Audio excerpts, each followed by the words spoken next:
Controversial Commonwealth Heads of Government meet is set to begin today in Colombo, and the alleged war crimes in Sri Lanka are likely to overshadow the meet, with many top leaders giving the summit a miss. Pressure clearly mounting on Mahinda Rajapaksa, but the Lankan president seems unmoved.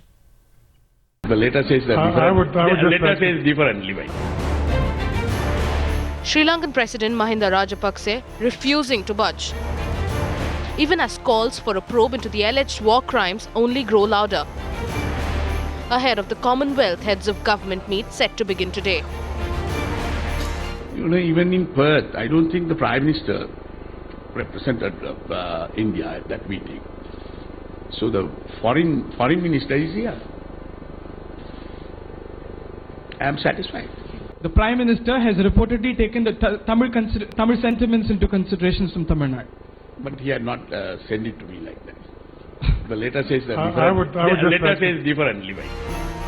British Prime Minister David Cameron making it clear that he will raise the issue with the Lankan president.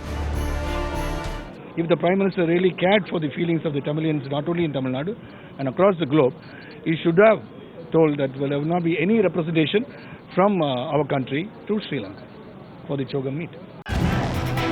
But protests back home refusing to die down, with Tamil parties hitting out at the government for not taking Tamil sentiments into account.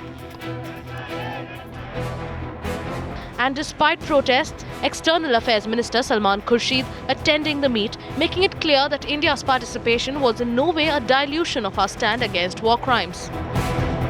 We are committed to Commonwealth, and that's what we are going for. I think if we have a bilateral issue with them, we have bilateral meetings in which we can take up those issues. But because I'll be there and on the sidelines, I'll have an opportunity. Whatever we've been saying to them throughout, we will.